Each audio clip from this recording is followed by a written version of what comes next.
So one of the things that I wish Fallout 4 had more of are energy weapons. Aside from laser and plasma weapons and the customizations for both, Fallout 3 had a fair amount of cool and weird energy weapons for the player to use. Not only did you have plasma and laser weapons, but you had a variety of alien weapons, crazy cannon lasers, and the Gauss rifle was an energy weapon back in Fallout 3. But today, I want to go over what I think are among some of the best energy weapons from Fallout 3. Now, one quick thing before we start. This video will be going over weapons affected by the energy weapon skill, and while the Gatling laser is technically an energy weapon, it is affected by big guns and therefore won't be included in this list. But I guess without further ado, these will be the top 10 best energy weapons in Fallout 3, starting now. Number 10. The Atomic Pulverizer.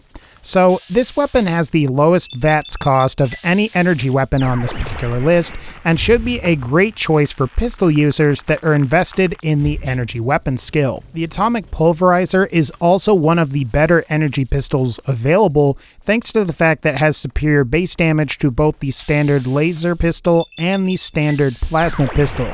Plus, it also helps that it has better durability than both of them. I didn't mention this earlier, but the Atomic Pulverizer is a unique variant of the Alien Atomizer pistol, and in comparison, the Pulverizer has superior critical chance, ever so slightly better damage, and of course is better for VATS use. And like all of the Mothership Zeta weapons, the Atomic Pulverizer makes use of the far more common alien power module ammo and should prove to be fairly practical compared to other similar weapons.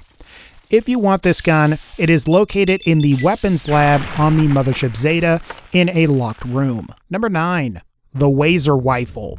So the WAZER rifle is basically an improved laser rifle, complete with higher base damage, greater durability, and a larger magazine. Otherwise, there isn't really a whole lot else to this particular weapon. If you want this gun, you can acquire it from an NPC named Buey in Little Lamplight. Initially, he will charge you 500 caps for it, but with a high enough barter skill, you can get it for 250. And if you have the Child at Heart perk, you can get it for free. Number 8. The Destabilizer. The Destabilizer is a unique variant of the Alien Disintegrator rifles from the Mothership Zeta DLC that is capable of automatic fire. It also has the advantage of having higher durability than the Alien Disintegrator rifle. And like the Atomic Pulverizer, it can make use of alien power modules, and this is good because alien power cells that are used in the Alien Blaster or the FIRELANCE are extremely rare and kind of impractical to use. All in all, I like the general feel of both the Destabilizer and its regular Alien Disintegrator variants. Both of these weapons deal respectable damage and have great reload speed. While I wish the Destabilizer was a little more accurate, I've certainly seen far worse on other weapons, but if you want this gun, you will need to go to the Weapon Lab shooting range on Mothership Zeta, and you should be able to find it there. Number 7. The Gauss Rifle. So, the Gauss Rifle's inclusion shouldn't be too much of a surprise. After all, the Gauss Rifle has a fairly high base damage, and like all other sniper rifles, it has fairly high critical chance. Perhaps this isn't quite as high as other weapons like the FIRELANCE or the Alien Blaster, but all things considered, the Gauss rifle can deal criticals much more often than other weapons. The downside to this weapon, though, is that the Gauss rifle must be repaired from merchants, meaning that repair costs can prove to be quite expensive when compared to similar weapons like the sniper rifle and its own unique variants.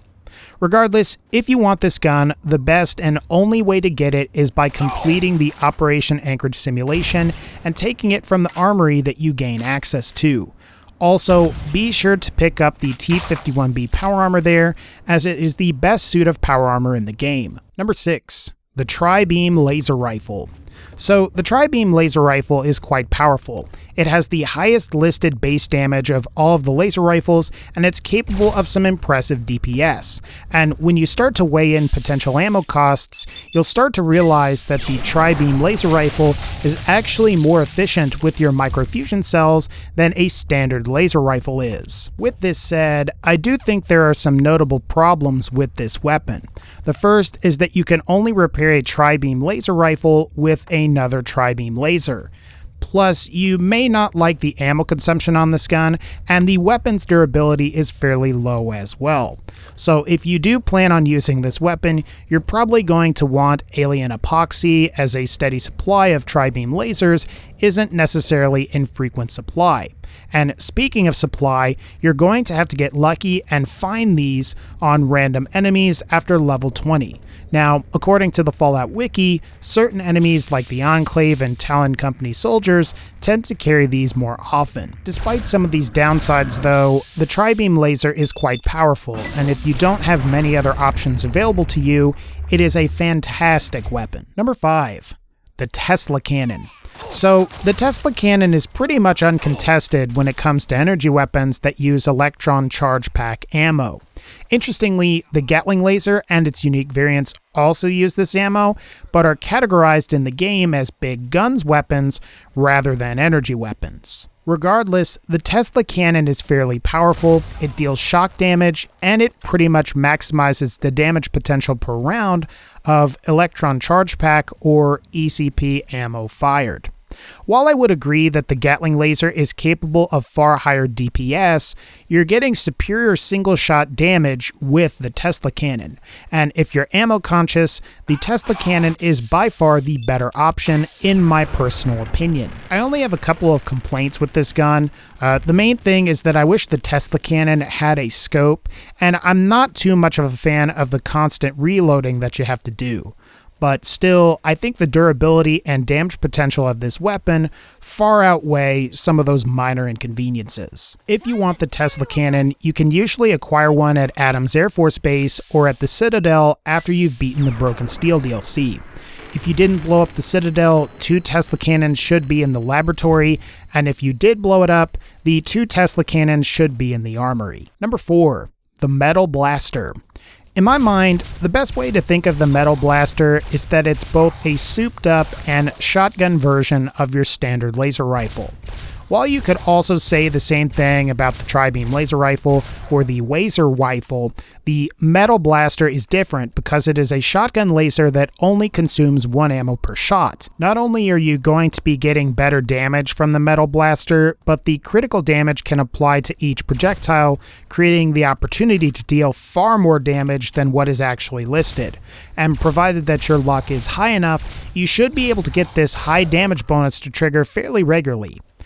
The downside, though, is that the Metal Blaster isn't as durable as you might like, but I would argue that the durability could be far worse. Thankfully, the Metal Blaster can be repaired with standard laser rifles, so repairs shouldn't be too much of a problem. But if you want the Metal Blaster, you'll need the Pit DLC for Fallout 3, and you will need to bring Everett 50 steel ingots during the Mill Worker side quest mission. Number 3. A3-21's Plasma Rifle.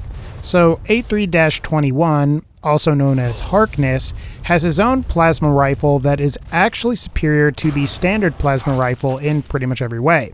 While certain things like rate of fire and action point cost are the same, A3-21's plasma rifle has superior base damage, higher critical chance, and better durability. To give you some idea, this weapon deals 5 more damage and can fire 600 shots before breaking, rather than the standard 500 of the regular plasma rifle. You will still need regular plasma rifles to repair this unique weapon, however, the increased durability, damage, and critical chance make using this variant over the standard non-unique variant worth it. Now, this weapon is received upon completing the Replicated Man side quest under certain conditions. If you choose the good ending, you should receive the weapon. Alternatively, there is a method to where you can tell Harkness you will kill Zimmer to receive the rifle, then you can betray Harkness to get the perk from Zimmer to get both rewards for this particular quest. Number 2. The MPLX NOVASURGE. At first glance, you wouldn't think that this is a DLC weapon. However, in order to get this weapon, you will need to get the Mothership Zeta DLC, and you will need to go to the cargo hold on board the mothership itself. As for the NOVASURGE, it's basically a far more powerful variant of your standard plasma pistol. And to give you some idea, the standard plasma pistol deals about 25 damage, while the MPLX NOVASURGE can deal around 80 damage. Not to mention that the NOVASURGE has superior critical chance and is surprisingly just as efficient in terms of action point usage. The major downside is that the NOVASURGE will break far faster than your standard plasma pistol. In fact, the NOVASURGE will break down more than twice as fast as a plasma pistol. The upside, though, is that the NOVASURGE is the strongest energy pistol when it comes to using energy cell ammo. So while this weapon may be a little more expensive to operate, it's far more effective up against enemies, and it mostly beats other energy pistols. Perhaps the Protectron's Gaze may do better on crits, but the NOVASURGE has far higher base damage overall. But again, just to reiterate, if you want to get this gun, make sure you check around the cargo hold on the Mothership Zeta itself. And finally, number 1, the Alien Blaster / FIRELANCE. So both of these weapons are pretty epic. Both the Alien Blaster and FIRELANCE will always perform critical hits. Both are known for having very high DPS, and both deal some shock damage to enemies. The difference between the two weapons is that the Alien Blaster pistol is the more standard variant, while the FIRELANCE is basically like a unique version of the Alien Blaster that also deals fire damage. Additionally, the Alien Blaster tends to have superior durability and is far easier to acquire.